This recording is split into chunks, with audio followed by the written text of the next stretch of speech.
কারোর স্ত্রী হঠাৎ যদি বলেন যে তোমার সঙ্গে আমার আর কোনো সম্পর্ক নেই, কোনো ঝগড়া নেই, কোনো ঝাঁটি নেই, কোনো বিবাদ নেই, কোনো ইতিহাস নেই, অথচ হঠাৎ বললেন যে তোমার সঙ্গে আমার আর সম্পর্ক নেই, তাহলে আপনার অবস্থাটা কি হবে?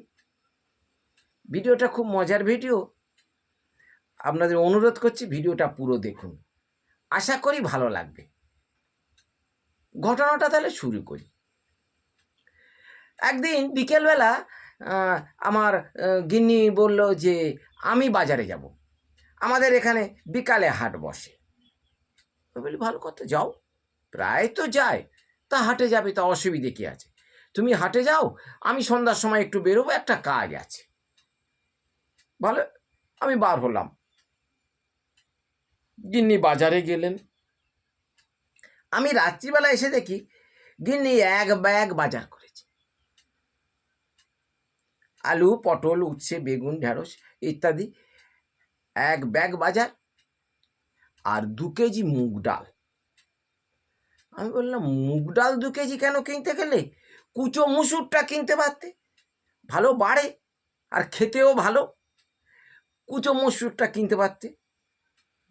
ঠিক আছে, মুগ ডাল কিনেছো যখন, তাহলে তুমিও মুগ ডাল খাবে আর আমিও মুগ ডাল খাবো, অসুবিধে কিছু নেই, মুগ ডাল খেতে তো কোনো অসুবিধে নেই। গিন্নি বলল না,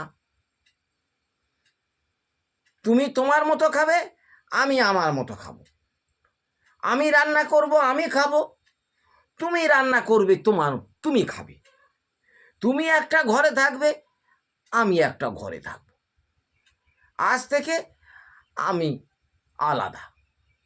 ব্যাপারটা কি, ঝগড়াঝাটি কিছু নেই, কত কিছু হলে তারপরে তো আলাদা হয়। ঝগড়া নেই, বিবাদ নেই, পটভূমি কিছু নেই, হঠাৎ গিন্নি বলল যে আলাদা হয়ে যাচ্ছি। ব্যাপারটা কি? বলে না, আমি নিরামিষ খাবো, তুমি মাছ মাংস খাও, আমার দ্বারা চলবে না। না সেটা নয় মানলাম, তাহলে দুজনে দুটো ঘরে থাকবো কেন? দাদা বলবো কি, ছোটবেলা থেকে আমার একটা ব্যামো আছে, ওই একা ঘরে থাকতে পারি না। ঘুমোলে মনে হয় যেন একটা রাক্ষস এসে আমাকে আক্রমণ করতে আসছে, অথবা বিশাল কোনো একটা পালোয়ান আমাকে ওপরে তুলে আছাড় মারছে। এই দোষটা আছে, স্বপ্নের এই দোষটা আছে, একা থাকতে পারি না। আমার দিদিমা বলেছিল, ভাই তুই কোনো দিন একা থাকবি নি। সেই থেকে মার সঙ্গে থাকতাম, বিয়ের পরে বউয়ের সঙ্গে থাকতাম। এখন এই 60 বছর বয়সে এসে গিন্নি বলছে যে তুমি তোমার মতো থাকো আর আমি আমার মতো থাকি, আলাদা থাকতে হবে। কি করব আর, উপায় কিচ্ছু নেই। তো আমি বললাম কি হয়েছে বলো না, আমার কি অপরাধ হয়েছে বলো না। কিছুতেই বলে না, বলে না না তোমার কোনো অপরাধ নয়, আমি এবার থেকে আলাদা থাকব। আমি বললাম তা বলা যাচ্ছে না? বলে না বলা যাবে না। আমি তখন বললাম একটা মোক্ষম কথা বললাম, আমি তাহলে তোমার পায়ে ধরবো। গিন্নি তখন বললো না না, পায়ে ধরতে হবে না, বলছি শোনো। ব্যাপারটা হলো কি, যে সপ্তাহখানেক আগে আমি একটা কীর্তন শুনতে গিয়েছিলাম। তা কীর্তনিয়া বলল যে মহাপ্রভুর দয়া পেতে গেলে নিরামিষ খেতে হবে, আর মহাপ্রভু দয়া না পেলে কৃষ্ণ দয়া করবে না। তা বয়স তো হয়ে যাচ্ছে, তা এখন থেকে যদি নিরামিষ না খাই মহাপ্রভু দয়া করবে। আমি ভাবলাম ভালো কথা, গিন্নি যদি ধর্মপথে যেতে চায় আমার অসুবিধে কোথায়?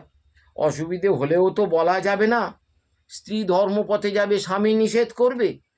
বললাম আচ্ছা ঠিক আছে, যা হয় হবে, 60 বছর তো বয়স হয়ে গেছে, এবারে যা হয় হবে, মারা যাই যাবো, থাকবো, একা ঘরে নয় থাকবো, অসুবিধে কিছু নেই, তুমি চালিয়েই যাও। ভালো, বেশ কিছুদিন এভাবে চলছে। তো আমরা প্রতি বছর পুরীতে যাই। তো এবছরও বললাম গিন্নি পুরীতে যাবে তো? হ্যাঁ হ্যাঁ, পুরীতে যাওয়া যাবে, সেখানে আর অসুবিধে কি আছে, তীর্থে যাব, দুজনে একসঙ্গে যাবো, এখন চলো যাই। আমাদের বাড়ি থেকে 10 মিনিট দূরে বাসে উঠে, বাস রিজার্ভ করা হয়, সেই বাসে উঠে আমরা পুরীতে যাই। বাস একটা জায়গায় থামে, সেখানে তেল ভরে নেয়, তারপরে এবার সেই মেদিনীপুরে গিয়ে থামে, কোলাঘাট, মেদিনীপুরের কোলাঘাট। ওখানে বাস থেমে রান্নাবান্না ইত্যাদি হয়, খাওয়া দাওয়া করে আবার বাসে উঠে যাওয়া হয়।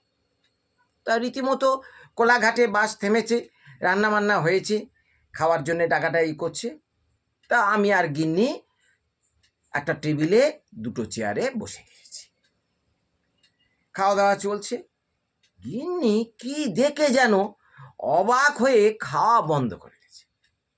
আমি বলি, কি হলো, খাচ্ছ না, কি হয়েছে? বলে, এই দেখো, ওই দিকে একটু চেয়ে দেখো তো। আমি বলি, কোন দিকে?